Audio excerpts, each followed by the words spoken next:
Hey yo everyone, gather around. It's story time. Brought to you by the University of Alaska Fairbanks, Department of Social Work, and A Conscious Party Productions. You are listening to The Critical Social Worker, a revolutionary storytelling podcast. A conscious party. Revolutionizing our minds. Elevating our consciousness. Changing our worlds. Your story. My story. Our story.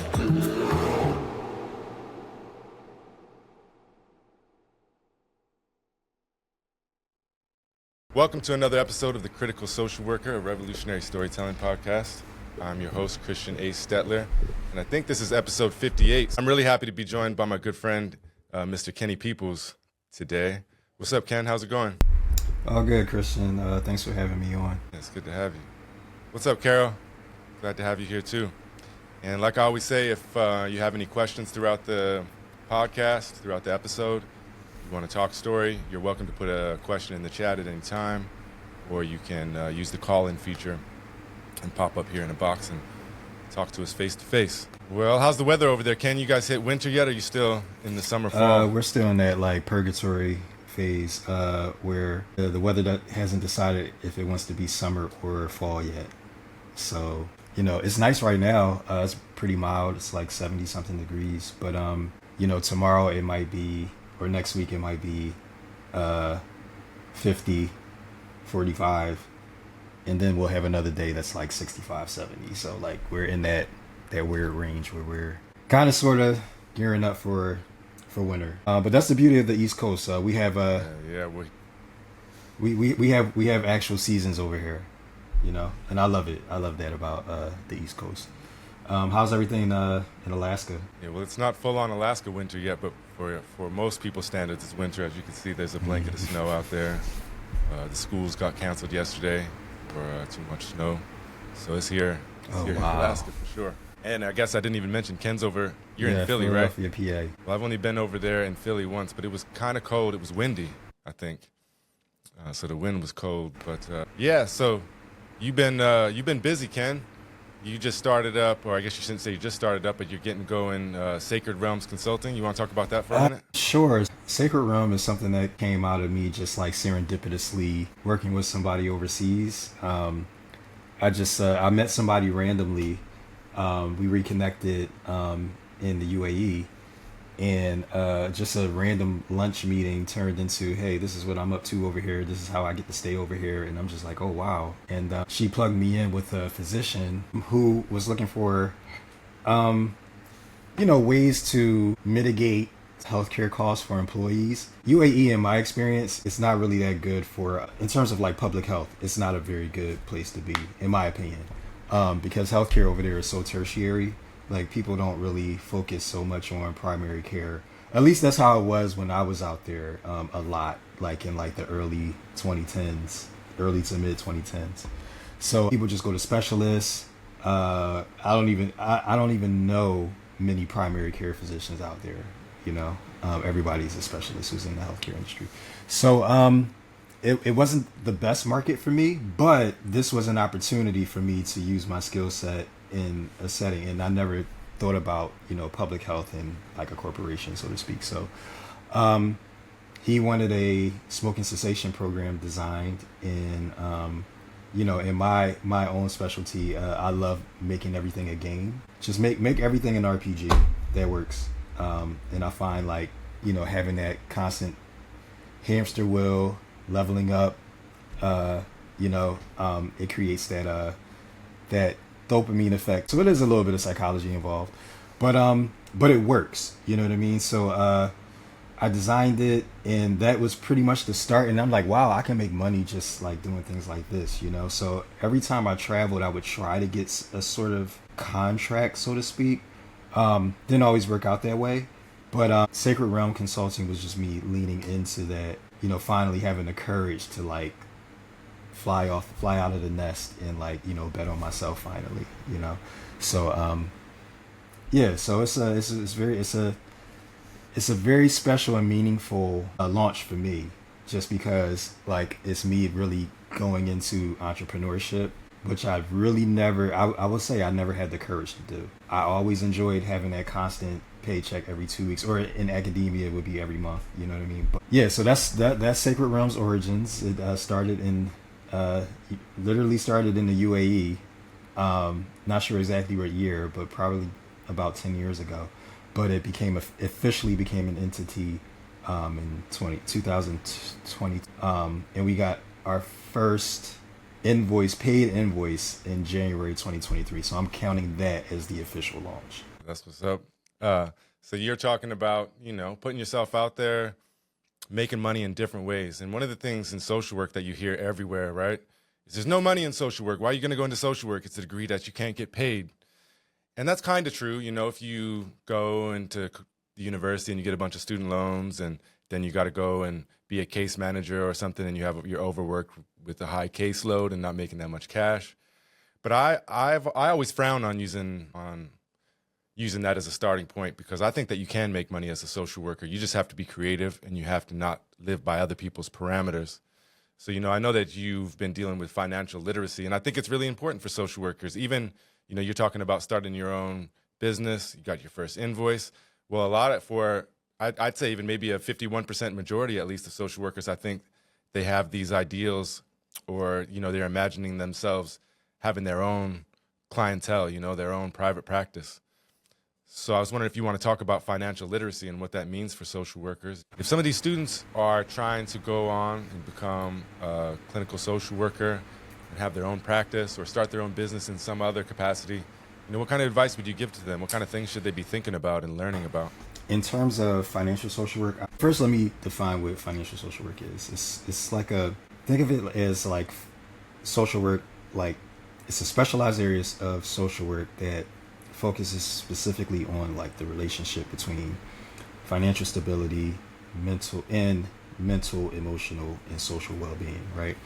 So it like involves just like helping individuals like understand and improve financial literacy, manage financial stress, build sustainable financial habits, and like develop economic resilience. So, we support clients by addressing challenges like, we got to start from the bottom a lot of times. So a lot of times, like, you meet people where they are. So sometimes people just need help with like the basics. So that could be budgeting, right?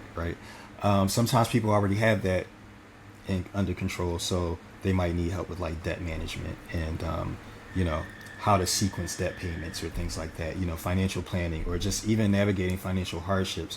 I particularly specialize in all those things, but more so, I find that I'm more passionate about the estate planning piece, and also making sure that people can transfer, ownership the right way from one generation to the next.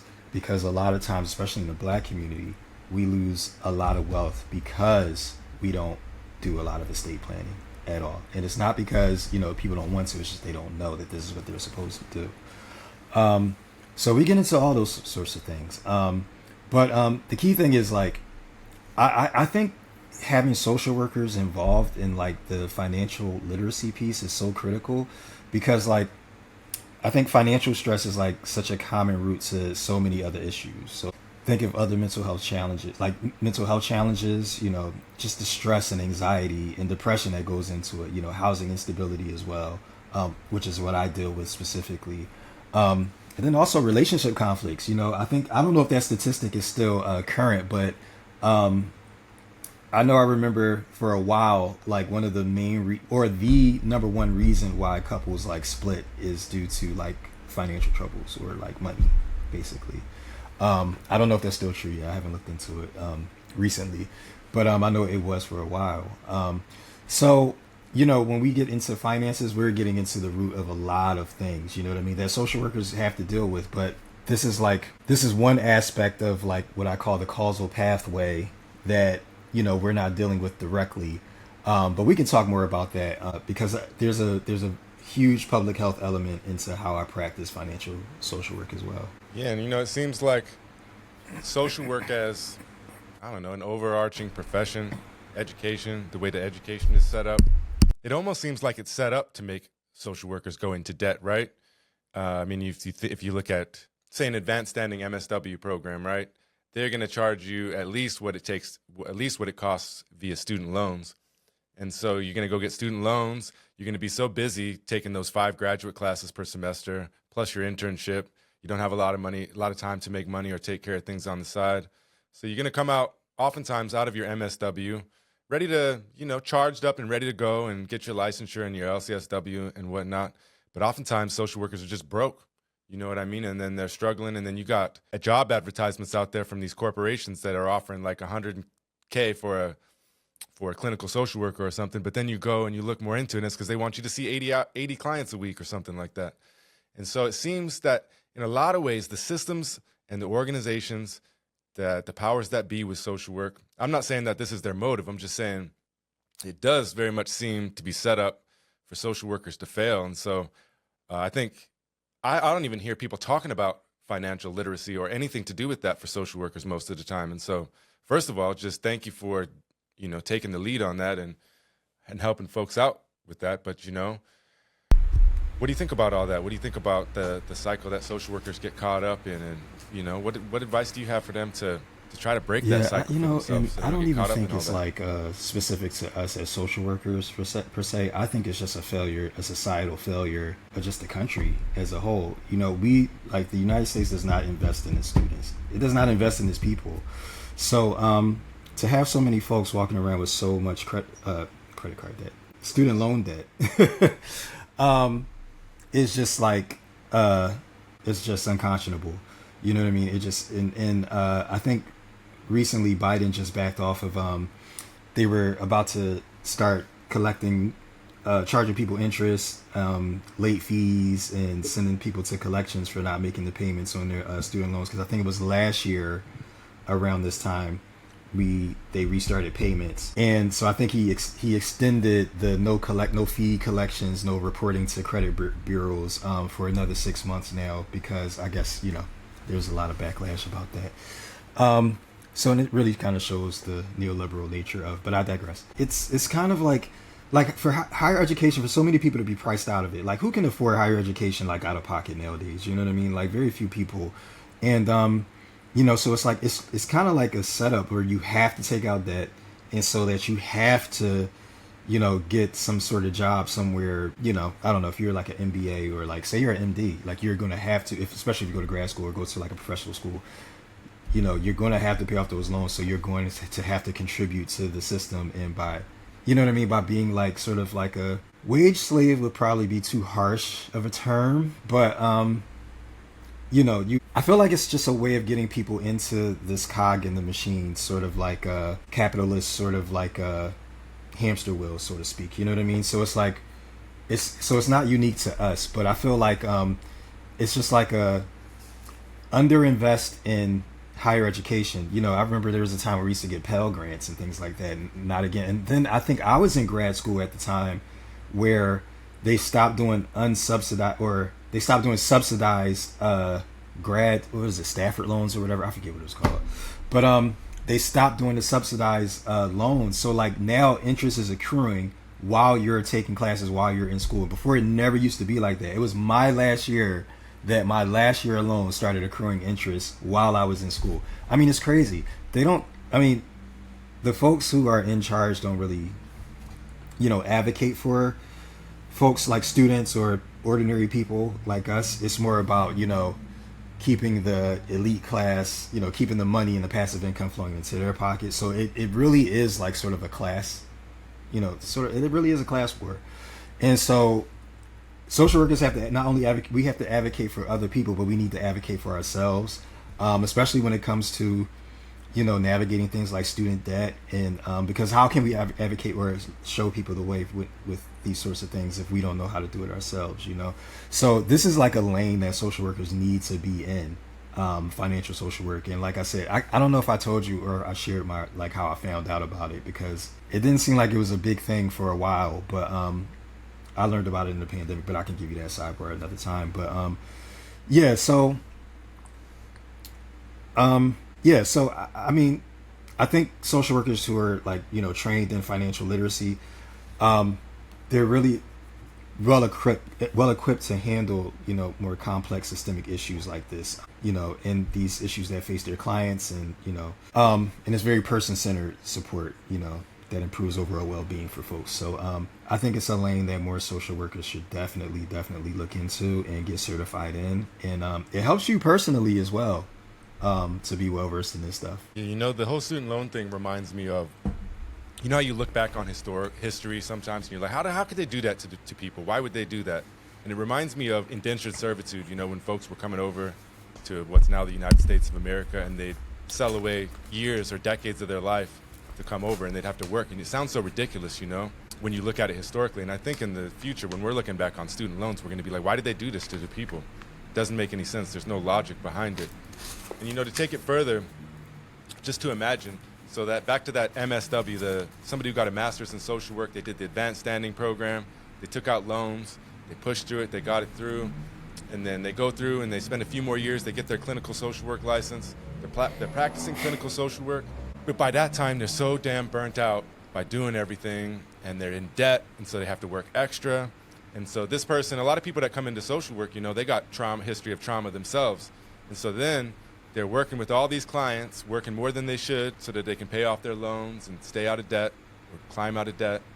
And they're seeing all these people with trauma themselves, but they got their own stuff going on too, plus the stuff that they're, you know, transference taken in from clients. And they don't even have time. We talk about self-care and whatnot, but they don't even have time to take care of themselves, let alone, you know, go to the side and do a financial literacy class or something like that. Maybe they can get it through, you know, a CEU or whatever. But it just seems like, you know, we're taking these wounded human beings that become social work, and we're asking them to heal everyone else, but we're not giving them any room to heal. That's a good point. Themselves. That's a really good point. Point. To speak to the student loan part of that first, I think that is probably like the perfect analogy that I couldn't find, but that you gave to me, because the indentured servitude part of it, because like it perfectly explains like I haven't applied for it yet, but I'm going to. But public student loan forgiveness. So you work 10 years in a human services organization, and you're supposed to get all your loans like forgiven. Now, over like I think it's the last like 6 months, like Biden has been drip feeding, you know, loan forgiveness here and there, just to make it seem like it's a big impact. I don't know anybody personally who had their loans forgiven. Degrees of separation, I know 2 people who know somebody who got their loans forgiven. To me, that's not good enough. You can do this with a strike of a pen if you really wanted to. You drip feeding this to make everybody feel hopeful is like not impressive to me. So like so I think especially the public student loan forgiveness piece is like perfect. The perfect analogy is like indentured servitude. It really is, because most of the time if you're doing public interest work, you're not really getting paid that much from these agencies, right? Which reinforces your point about like you know, you not making much money at all without being creative in this space. And there's so much work to getting licensed, which was your other point, and like which can lead to burnout, and you know, you need so many hours, so many clinical hours, and things like that. And I think it also leads to gatekeeping, you know, because like I think that's a big problem in social work, especially at agencies and like certain institutions. You know, certain people get into certain spaces and like they become arbiters of like social work practice. So that's an internal conversation that's more like not necessarily like on the financial piece, but maybe that's something we can talk about some other time. But yeah, I think in terms of your point about things like in terms of like people getting burnt out after having to spend not only so many years in school, but then to having to study for 2 exams, which would each cost money, and then if you fail, that's even more money you have to spend. You know what I mean? You have to pay for supervision. I mean, it's a lot. It's a big commitment. It's a huge financial commitment. And especially during that time, a lot of folks are just out of college. And so you're not making the big bucks like right out of college, you know, where you are. You're just trying to like, okay, let me stay here, keep my head down, do my job so that, you know, I can get this license and then, you know, I can move on to something better. So I don't know. I feel like sometimes social work has like a built-in hazing, like just by the gauntlet you have to go through, you know. Yeah. But I'll leave it there. Well, there's a lot of things I want to talk about, and I want to get in, you know, we keep leaning towards politics, and we have an election coming up. So I want to talk about that. But first, there was a question in the chat that I thought we should ask.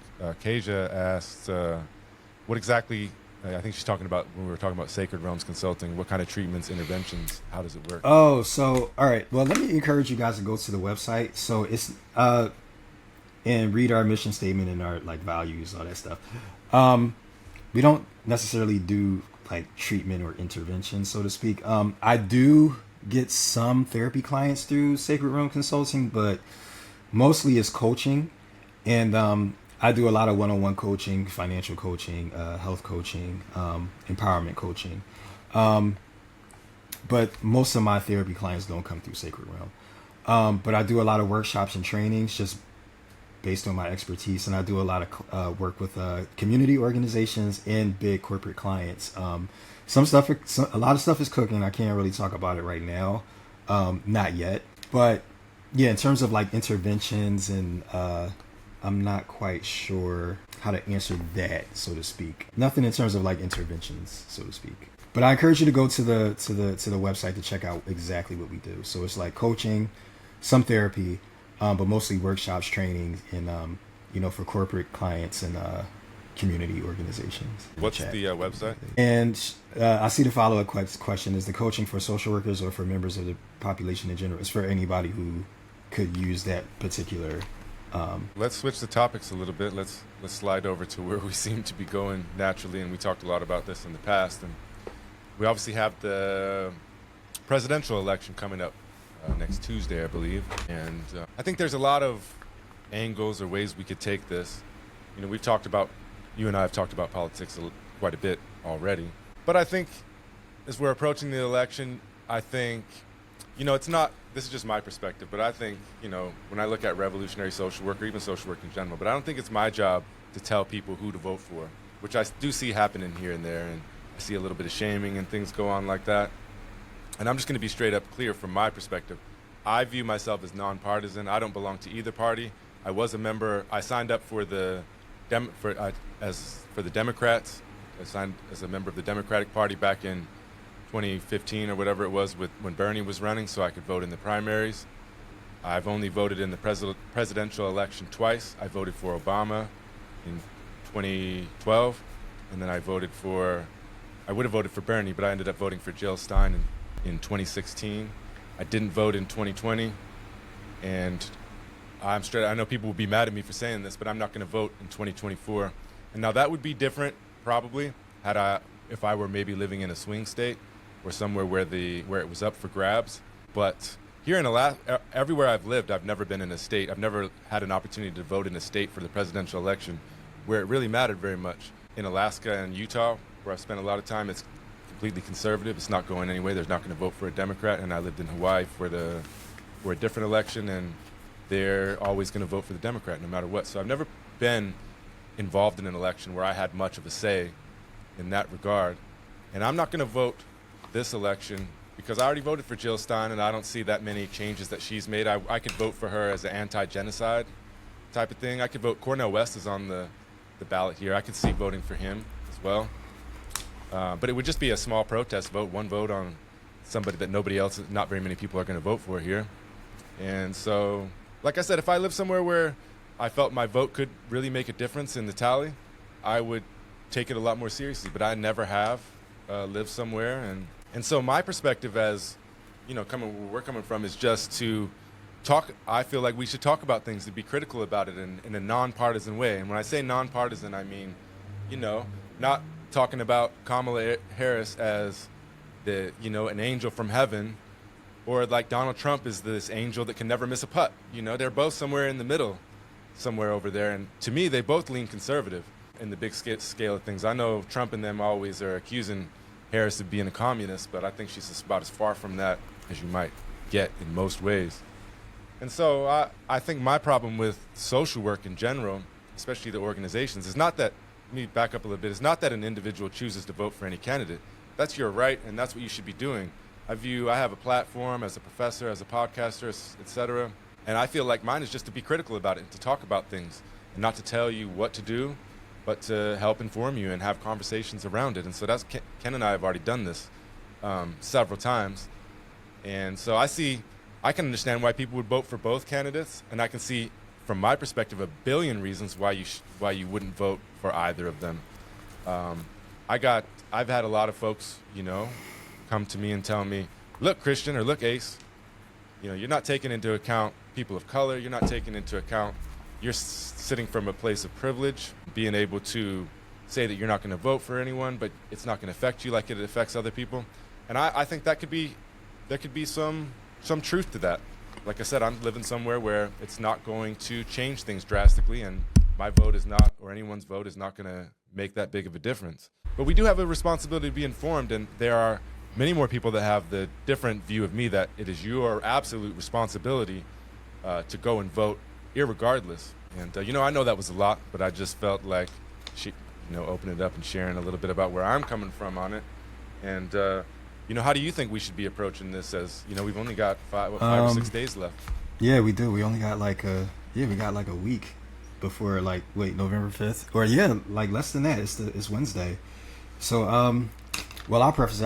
I'll share it along the lines of what you just shared. But I personally don't care who people vote for. Do you?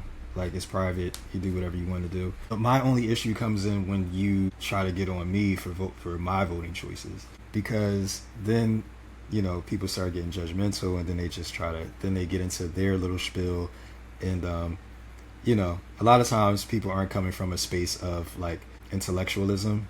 So, but before I even get there, I think I'm still a registered Democrat right now, even though I'm an independent. I think I registered Dem for 2020 to vote for Bernie in the primary, but by the time the PA primaries came about, he really didn't have a chance. I still voted for him, but so I don't think I switched back, but which is it is what it is. But I voted, well, not like you. I don't think you said this. You said you voted for Obama in 2012, right? I voted for Obama in 2008. 2012, I didn't vote at all in 2012. 2016, I voted for Jill Stein. And then what was the next election? 2020, I wanted to vote Green, but the Dems sued to get them off the PA ballot. So in an outstanding display of democracy, my choices were limited. So so I don't. What did I end up? I think I ended up writing in a candidate because I show up for every election because of the ballot initiatives. Those are really important in PA. And then but yeah, so I mean the election now. The way things are looking, the way the polling is looking, and then the biggest thing for me. And again, I'm somebody who's doing some ethnographic research in the barbershops and just talking to a lot of the guys in the neighborhood. And a lot of people didn't take kindly to what Obama had to say to them and how he had to say it, which is Obama has a history of talking down to black folks. So it wasn't just that speech in Pittsburgh, about the brothers, that he was talking about, but also I would encourage you to check out his speech in Ghana when he was president. Also his speech to Morehouse graduates also, and it's a recurring theme, right? But also it's just this condescension of y'all just need to fall in line and just vote Democrat because that's just what you're supposed to do. I mean, it's so insulting, and a lot of guys are very turned off to the Democratic Party because of it. Now, I've been very open and transparent about my conversation with those guys who want to vote Republican, who are turned off from the Democrats. I had a different kind of conversation with them because my conversation with them is, okay, why do you want to vote Republican?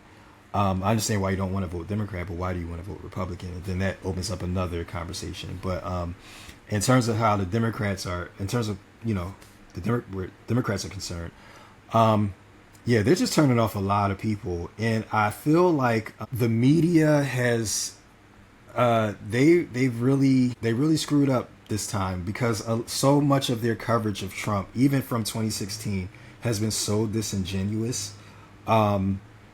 To the point where they're not even confronting him or coming at him on literal bad policy or things like that, because that might be things that they agree with, but they manufacture things to then come at him with, you know what I mean? And it's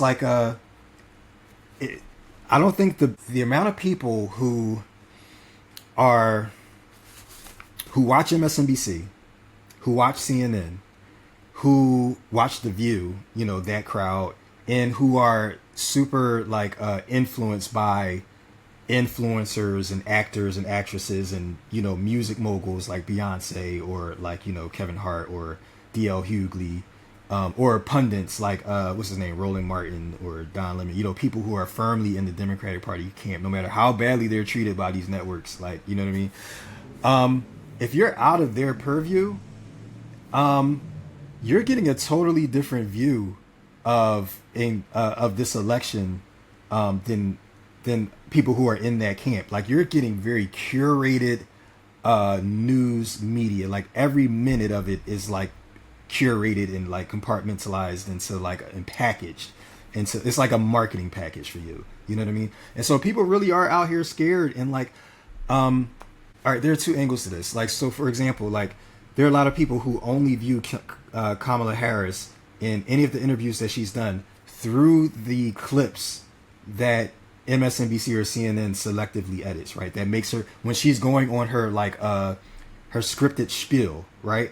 Like for example, the Fox News interview. If you watch that whole interview, and it wasn't long, it wasn't even a half hour. It was like 27 minutes, 27 or close to 28 or 29 minutes. You can see how they selectively cut, because she filibustered that whole interview. And the guy would try to get points in or get questions in, you know, because otherwise she wouldn't answer anything, because he wouldn't even have a chance to ask anything. But they only showed on MSNBC those scripted segments of her speaking to the guy, and when the guy would try to interject. So it's like, if you don't actually watch the primary source and you only watch the curated media soundbite or clip, you will have a totally different impression of what's going on during this election. Case in point, the outrage over the Puerto Rican, because I watched that clip, and it was this stand-up comedian. I had never heard of him before, but I looked into him, and this guy is like super raunchy, and he like, I think his thing is just to offend people in the crowd. Like, I really think that's his thing.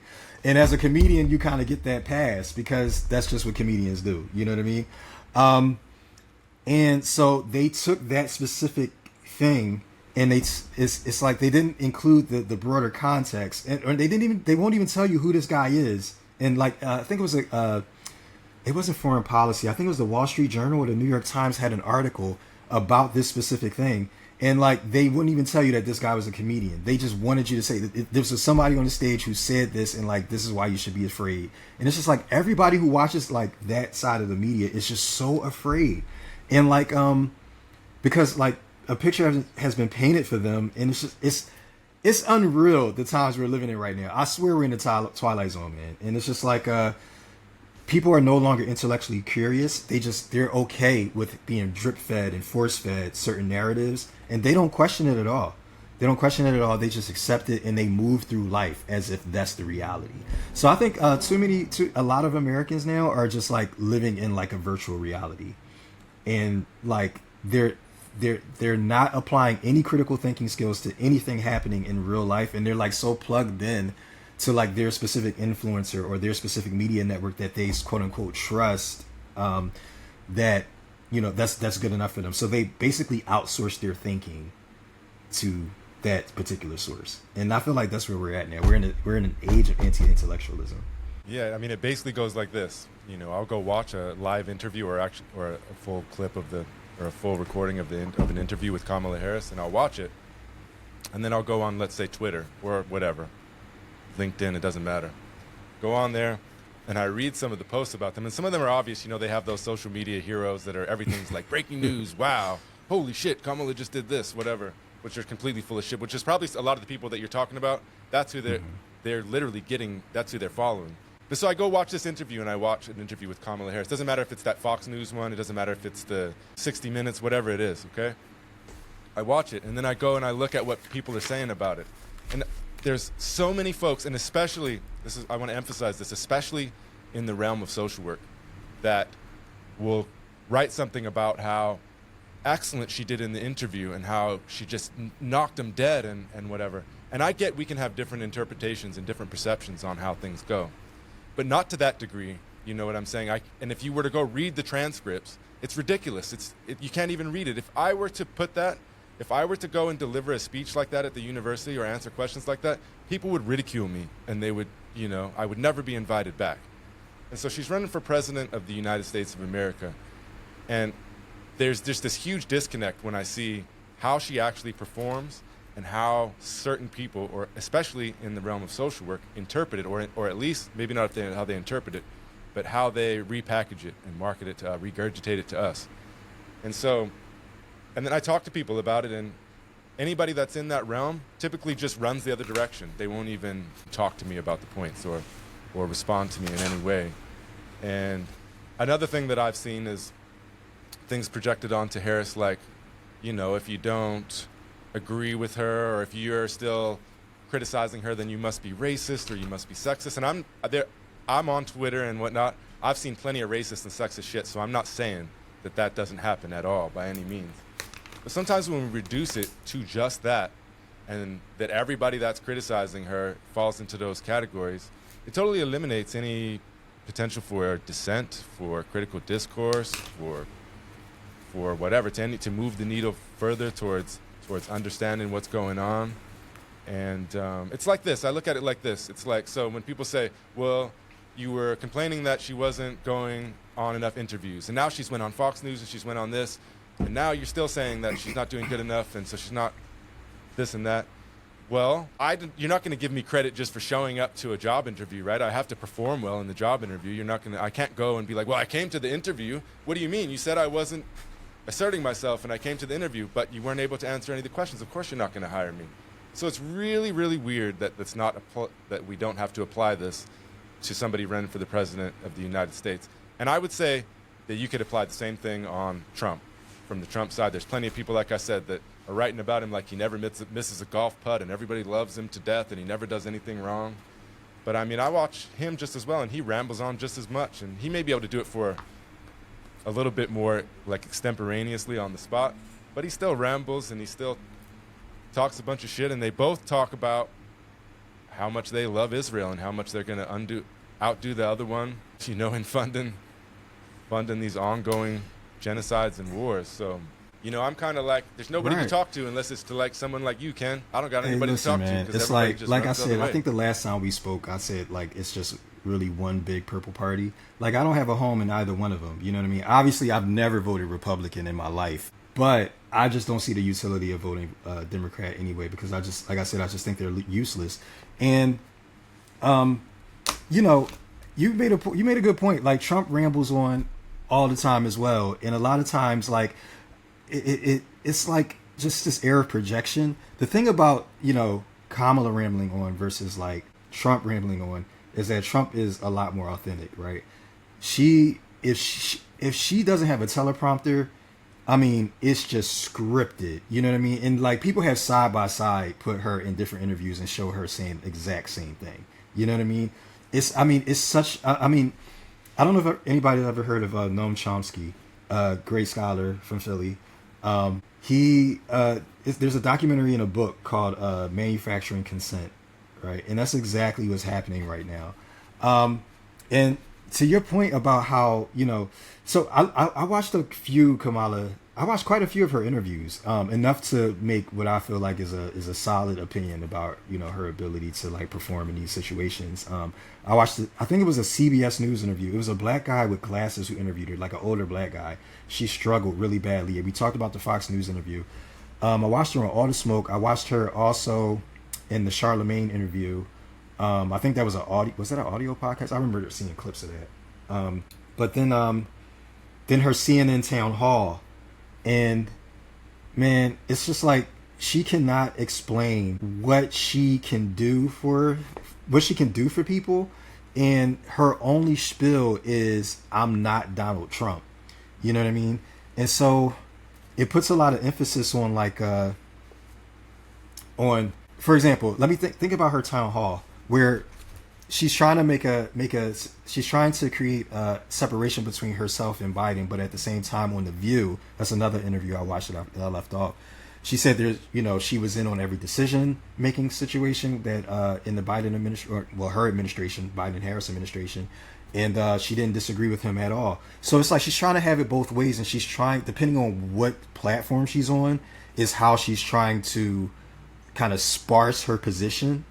And when you watch her closely, and like I said, primary sources, don't just watch clips, actually watch the full interview, and you'll see that, you know, how this stuff is sparse. And also, MSNBC seems to be like editing a lot of her stuff.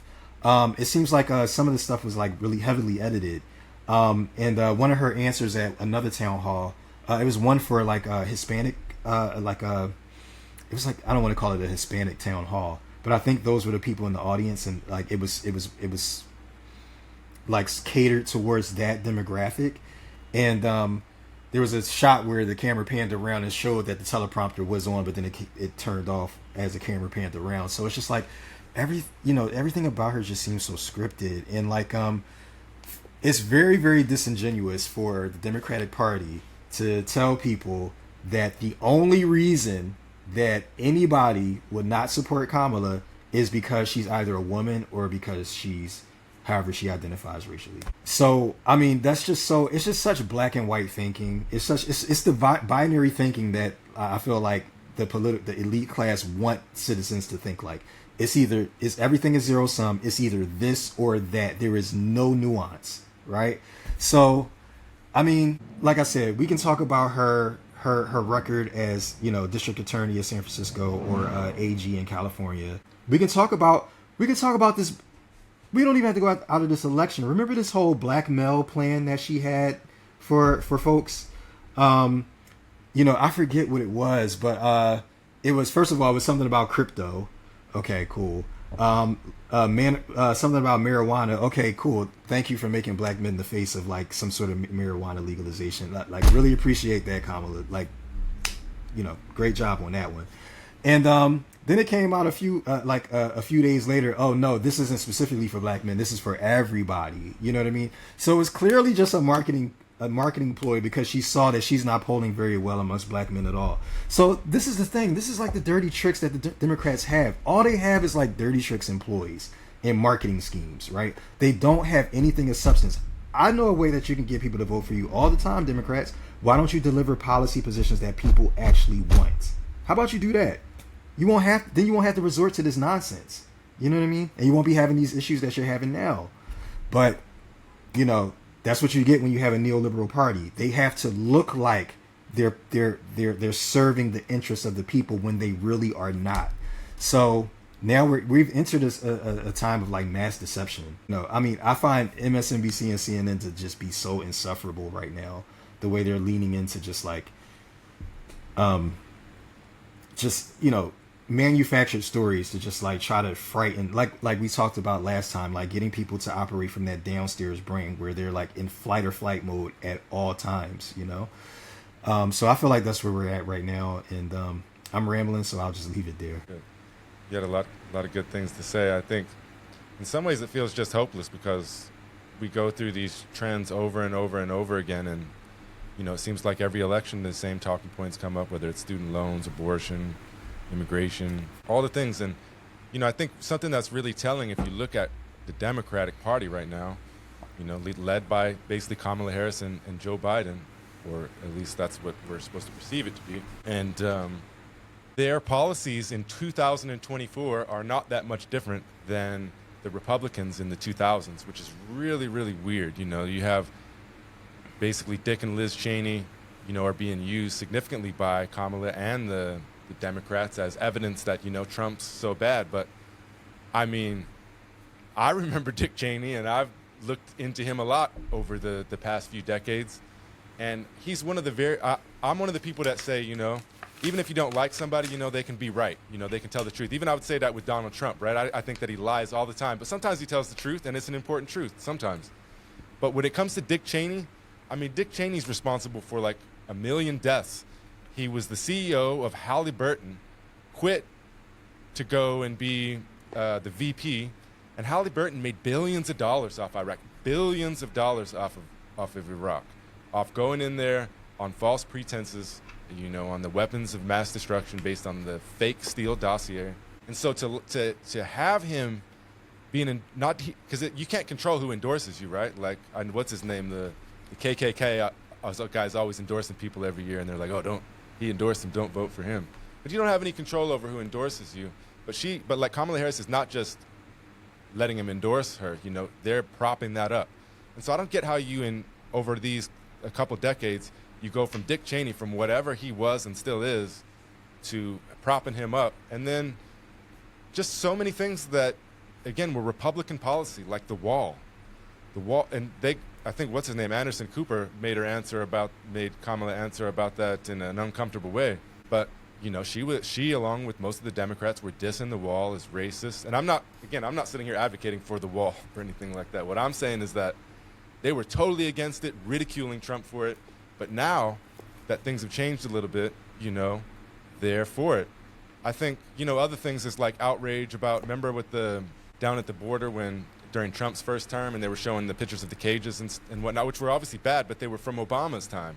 And then, the same kind of things are still happening in different ways, but there's no outrage. It's just really, really weird in that sense that the going back and forth. I think you did a good job talking about student loans earlier and how it's kind of just used as a prop every time there's an election rather than actually trying to find some kind of long-term solution or broad solution, I guess you would say.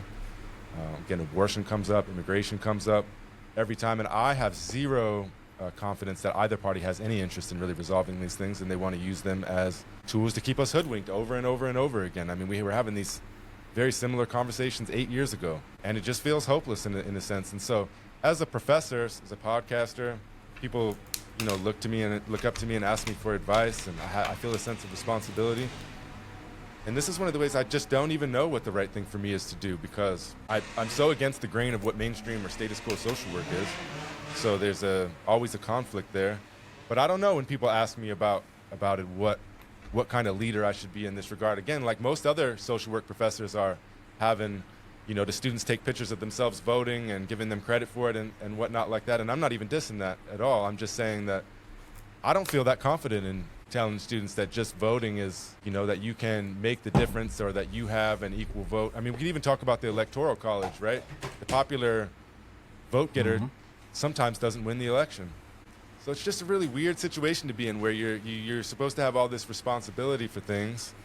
But on the other hand, I just feel like the Democrats keep slapping me in the face, and I'm somebody who, I guess, like we've talked about our voting history, that since specifically that 2015, 2016 era, I feel betrayed by the Democratic Party. I felt betrayed over the whole thing with Bernie Sanders and Hillary Clinton. And since then, I felt betrayed over and over again. I feel betrayed by Obama to some degree, you know what I mean? The more and more I've learned about him and some of the things that have went down. And so I feel like as social workers, we're saying, I don't want to look at anything, and if you talk about it, la, la, la, la, la, la, la, I'm not going to listen to you. And I'm just going to do what I do. And I'm not saying everybody's like that, but there's enough of that echo chamber that I'm frustrated and I don't know what to do. And so I guess that was just a little bit of a rant. We do have Eli calling in, but if you got anything you want to say about that, Ken? I'm glad you brought up Dick Cheney. I feel like I'm getting such 2016 vibes from this 2024 campaign. I'm getting such Hillary vibes, because I feel like this is dipping back into like what the strategy was back in 2016 when Chuck Schumer said, for every like inner city like leftist voter, will pick up two suburban voters, or two suburban moderate voters, or something like that. Did not work out. I feel like that's what they're trying now. Like, why would you even be? But it shows me what exactly the Democratic Party is all about. I mean, it is the party of the neocons now. I mean, that was under Bush, that was the Republicans. But now, I mean, the fact that they're so cozy with like Dick Cheney, Liz Cheney, and I mean, they are the party of war now. I mean, it's no other way around it. They are the war party, and I think under the Dems, like, you see a rehabilitation of like George W. Bush. Like, this dude was so hated by the time he was out as president in like 2007, 2008, and like they rehabilitate him. I don't know how many pictures I've seen of him and Michelle Obama. And now they show you him like just painting pictures and stuff like that. So anybody who's in this elite club and, who plays ball, the elites will never let you hate them. They will always try to rehabilitate them, right? And then like what you said about the border wall, it reminded me of like the town hall because who was the guy? What was the guy's name? What's the guy with the white hair? I forget his name. Anderson Cooper. Yes. Anderson Cooper. He actually did a really good job on that town hall. And later, like a couple days later, I saw him again with Angela Rye and Charlemagne the God, like, and they were pissed that he did not give her a softball. You know what I mean? I thought he was very fair. But I guess they wanted a softball. They didn't want her to be, they're obviously paid shills. But anyways, she asked her about the border wall, and he caught her red-handed in a contradiction, and she couldn't say. I wish we could have implemented clips here just to talk about it, because he caught her red-handed in like trying to. I forget how the conversation went, but he asked her a particular question about the border wall and her support for it. And then she immediately pivoted to Trump. Well, guess what Donald Trump wants to do with the border wall? He did this, and he showed a part of the border wall that Obama had put up, which I don't know how you think that would help you. That she basically dissed him for not putting it's up crazy. enough of the wall. And then she didn't want to admit that she is for the wall now because it was all about bashing Trump for putting up the wall without having to say that she was for the wall that he's putting up. I mean, it's the pretzels that they have to tie themselves into in this campaign, I mean, is remarkable. You know what I mean? And also another to your point, like AOC also went down to the border, to the border wall, and she had, she put on her performative like crying routine. This is when Trump was in office, but now we're seeing that now. You know what I mean? And then she, she's nowhere to be found. So a lot of times, you know what I mean? This stuff is just performative, man. And like the student loans for me are like it's kind of like Roe v. Wade. And I see a question in the chat from Liana, and I think I can touch on that as well. Like Roe v. Wade is simply just like it's just a means for Dems to fundraise. You know what I mean? It's just a way to galvanize their base every election cycle or every midterm. They have absolutely no political will to make good on any promise that they do, that they make, in my opinion. And my evidence for that is Obama's administration, Obama campaigned on codifying Roe v. Wade. He got elected. What did he say? It was a month or two in, and he said, "Oh, it's not a priority anymore." Okay? All right, so what am I supposed to think then? And not only that, they had a majority in the House and Senate in the presidency, right? They had a bigger majority, I believe, than Biden had his first 2 years, because I think was it the Senate or the House that Kamala had the tiebreaker? I forget. But they had a bigger majority than Biden-Harris did in their first 2 years. So that brings me to Biden-Harris, who also could have made good on codifying Roe v. Wade, but they didn't do it. And Biden didn't say he would, but they hinted at. I remember them hinting at doing something for Roe v. Wade. Hinting that they would codify it, but I don't think he ever actually said it during the campaign.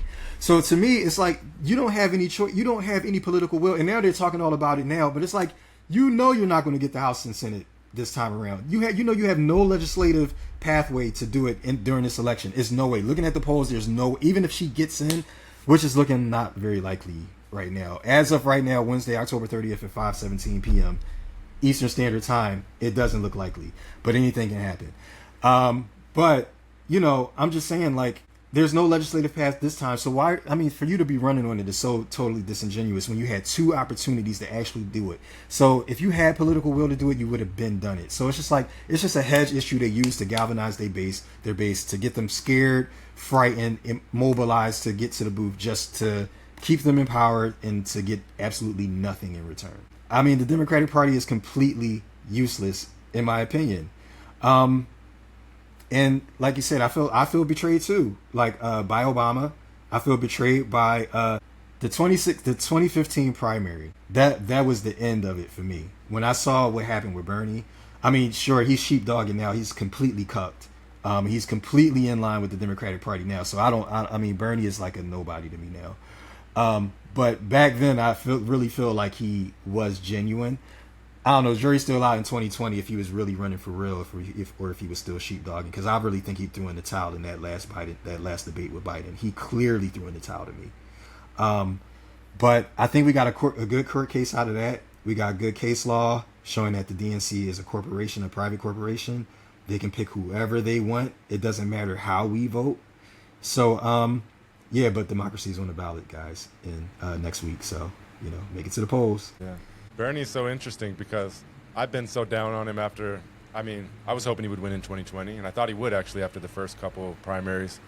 But I've been down on him, and I just wanted to give him a little bit of credit because I have seen a few things here and there recently where he's the only one, like literally the only one that's saying anything. But it does seem, in a sense, like performative, right? He's the little resistance guy, but he always coalesces with them, and he always concedes and capitulates to the Democrats. And so, it's hard to take him seriously in that regard and know what his exact motives are. Well, we got Eli's been waiting. Let's bring Eli on. What's up, Eli? Hey, can you hear me all right? I hear you. Cool. Well, first I just want to say, thank you both for your opinions. And before I say anything else, I do want to say, so there is no confusion, no misunderstanding whatsoever. Absolutely what is happening in Gaza to the Palestinians, that is a genocide. That is something that immediately needs to end. There's no middle ground to this, right? And we haven't heard that from either candidate. We haven't heard a direct denunciation of this. And while I agree with 99% of what you said, Obama was a war criminal, and to the extent that I think they fucked over burning, right? And I think now he is towing that line. I agree with all of that. I also think that our votes probably don't matter. But as social workers, we have to be constantly advocating for harm reduction, right? And I think that sort of gets lost in this. We can have honest discourse about this. We can talk about Kamala's problematic past, the fact that she's just as milquetoast as Joe Biden. She's probably not going to do anything good in office. But then we also have to look at Trump's record. And, I can only speak for myself or my community, but, as far as his blatant attacks on transgender people, opposition to the Equality Act, who he appointed to the Supreme Court, he's actively said that he will oppose DEI measures like diversity, equity, and inclusion. Is that? So we're looking at we're not looking at what makes the most sense for us ideally, right? Because if that were true, I'd vote for Jill Stein, right? Absolutely. What we're looking at is we deal with populations, and we're supposed to be the group of people who bring compassion, promote harm reduction, even in the face of opposition. And so I think we can say, Kamala is a terrible option, and then say, but Trump is worse, right? First of all, I appreciate you, Eli. I wanted to ask you, just from your perspective, so we can just lay it out, what do you see as, I know you mentioned some things, but specifically when you talk about Trump and the danger that he is towards transgender people, can you be a little bit more specific or open up about that a little bit more so we make sure everybody understands? Yeah, absolutely. So let's see. He actively opposed expanding Title IX to support transgender kids. Let's see, banned transgender service members from the military, rolled back Obama-era non-discrimination policies. And this is all, I'm reading this from HRC.org, and it all comes from sort of peer-reviewed sources. But here, I can actually drop this list in the chat. And that's not to say that Trump hasn't done good things, right? A broken clock is right twice a day. But I don't know. I know which one I feel safer with, even if I don't feel safe either way, right? Yeah, and that's important. Like I said, I'm not don't have the most privileged background in the world, but I have a super privileged situation right now. I'm sitting here as a white guy in a family. I'm a professor. I've got a couple platforms, and so it's important for me to be able to see everything, right? And just instead of just seeing this is my perspective, but other people have other perspectives and other experiences. And so I think that I'm very happy that you came on here, Eli, and willing to talk about it. And I think it is important because it's not saying I don't see any of those things, but they definitely don't affect me like they might affect you, for example. And so I think that, you and other folks, we've got to be able to talk story like this so that we know what's going on and so that I'm not dismissing something that I don't see clearly in my lane. You know what I mean? Well, and absolutely, I'm not saying either of you are dismissing, because you did talk about that. You talked about at the beginning of all of this, you talked about the effect that it has on marginalized communities. And I think, we can fight for our ideals outside of the election polls. Like, that's not, our vote probably doesn't matter, but if it does in any way, right? Like, it's important to promote that, I think. Yeah. So, I think when it comes to the election, I think a lot of people have number one issues that may necessarily nudge them to one party over the other, right? And for you, Eli, I can totally understand like why you made the decision you made in terms of how you're going to cast your, if you haven't already done it, but how you're going to cast your vote next Tuesday. You now, so for you, I understand the transgender issue, and I understand like for you objectively, like Kamala will be better on that issue. I understand that 100%, and I agree with you. Now, like we said, everybody has a number one issue, right? So my number one issue for me personally is Gaza, right? Now I can't personally, in good conscience, walk into a voting booth and vote for this administration, a continuation of this administration, not only after they fully support this genocide, but are also like gaslighting us and telling us, we're trying our best to stop this from going on when they're actually just still sending the weapons and the money, right?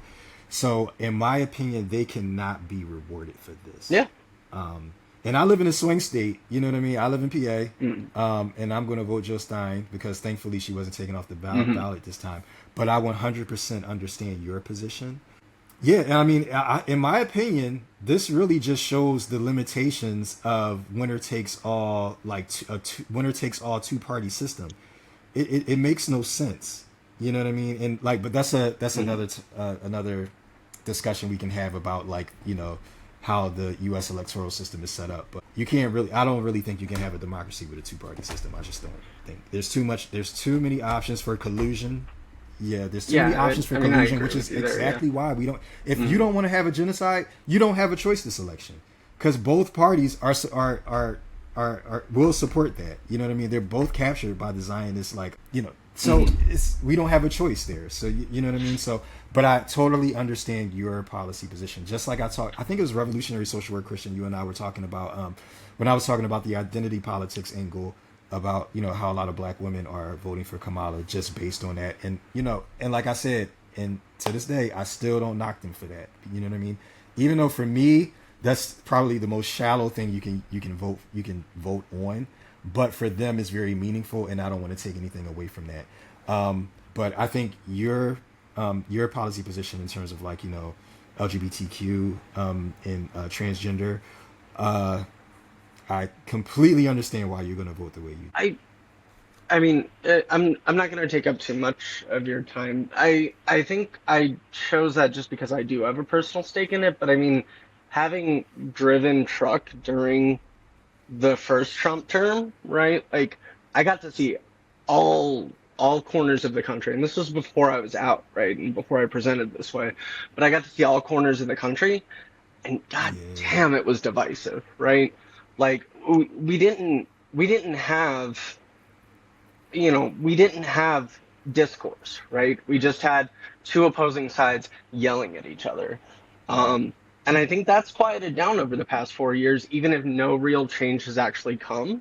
And I think, I think it boils down to this can be a turning point for the Republican Party, which I have not traditionally agreed with, but which has not always been extremist, right? Like, no, I think that's a good point. I don't know. Oh, sorry. Go ahead, Christian. Can I just respond to it? Okay. Real quick.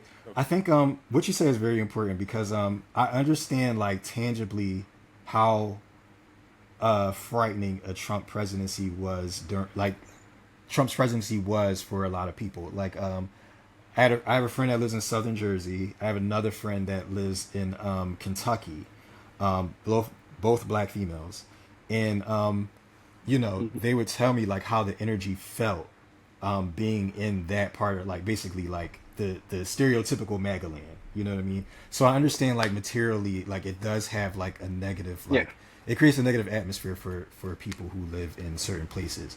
However, I do think that Trump supporters aren't the monolith that DNC aligned media makes them out to be. And while you do have a lot of the quote unquote MAGA folks, and I'm just using that as like a catch-all term for the people that are I think you guys know who I'm referring to when I talk about that, the people that the so-called extreme people. But there are a lot of reasonable people who are voting for Trump for other reasons, and I think that's also evidenced by the fact that he's seeing a lot more support in like the black community, the Hispanic community. So I think but again, numbers are skewed because when we get out into like those very red areas, like the population, I mean, you have big counties, but the population isn't that big, right? So it's when you get to the East Coast and then, obviously California, where the populations are huge. And those are like solidly blue. But I mean, I think you make a great point, and I don't dismiss that at all. And I understand that that's like a tangible worry for a lot of people who live in certain parts of the country. And I mean, I don't know. I mean, I know I'm here in Philly, so I don't have anything to worry about, but I do worry about those folks, and I do feel for them. I do, but I don't know what we do about it. Just a couple quick things. One just quick point. I can't remember the exact percentage, but I think it was like something like 78% of Democrats, and maybe more than that support an arms embargo. So it's really strange that Kamala Harris isn't, and the Democrats aren't picking that up. And I think that it's a topic for another day, but it's just the cycle of money. They're all paying each other, so that's why that continues to go on, among other things. But Eli, I wanted to ask you, so we talk about policy and whatnot with Trump, Harris, Democrats, Republicans, but what about absent of policy? What does the effect of rhetoric have on things, because like, so say their policies are the exact same, just they're different, but let's say they're the exact same, but you have one person over here that's saying, love and kindness, basically, and you have one other person that's feeding rhetoric that they probably don't 100% believe in themselves, but they're playing to their to some of their base, and they're being, I don't know the word for it, full of vitriol and using your imaginations to project things onto what people are, like transgender, for example. What is the rhetoric? How much does the rhetoric play into things when you have like, so if you just specifically, if you have Trump and say he's dissing transgender people, and not just him, but then that's going to be an echo chamber onto his people. I think that if you look at that in the day-to-day, people are going to be more likely if somebody they look up to is speaking that way, are going to be more likely when they see you at the grocery store, when they see you at the family table, when they see you wherever, they're going to be more likely to say stuff that isn't true, and that could, and maybe even perform an actual action that causes harm. So how big of a deal is the rhetoric, do you think, Eli? I mean, I think you spelled it out pretty clearly. Like, what I think ultimately, if we remove policy and we even remove that like personal aspect that it has for me or for people like me, right? It's like, yeah, if we take that big step back, they're both just as culpable, right? Like they're both out here like promoting like terrible rhetoric, right? Like, I mean, to have a candidate that is openly supporting the genocide in Gaza, right? While saying that, nothing of consequence, right? Like, she's not saying one thing or the other, or like Ken said, she's gaslighting people into thinking that she has one view or the other. I think that the effect that rhetoric has is profound. I think that it follows people around. I don't know. I like to use my aunt, for instance, who she's always been a little on the conservative side, but after 2016, she started saying a lot more stuff that sounded more akin to like QAnon type stuff, right? So it's sort of that rapid increase of extremism building up in her. Um, and I think that's the byproduct of a rhetoric that is founded in that vitriol and that us against them sort of mentality. Yeah, I really appreciate that, Eli. And I just think it's something that we don't always overlook, but sometimes we do when we get in the heat of it and we're looking at policy and whatnot, and we forget about just the way that folks talk story about things is important. And it makes a big difference, especially when they have so many people that are following them and looking up to them. All right, well, I got to get wrapping things up. We're going a little bit overtime here, so I want to say thanks, Eli. And Thank you both. Yeah, I'll be seeing you shortly. Thanks for your, it's nice talking to you, Eli. contributions. I really Yeah, nice appreciate to meet you, Eli. Yeah, and it was good to meet you, Ken. Yeah. Well, all right, Ken, I got to get going. We got to wrap things up, but I wanted to just say, first of all, say thanks for, giving us your time, your wisdom, your knowledge, to myself, the students, everybody that's going to listen. And I just wanted to say thank you. For and sure. no, not really, but thank you. I always love coming on and building with you. It was nice to build with the students as well. And, we always have a lot of great things to talk about. We talk about a lot of these things, offline as well. So, but yeah, looking forward to the next time we get to build. Yeah, for sure. Thanks again, Ken, and thanks for everybody that contributed. Eli, Leanna, who else was on here? I forget. Kasia, and is that everyone? That might be everyone. Carol, thanks everybody for tuning in. Thanks for your contributions. See you next time. Take care, everyone. Peace.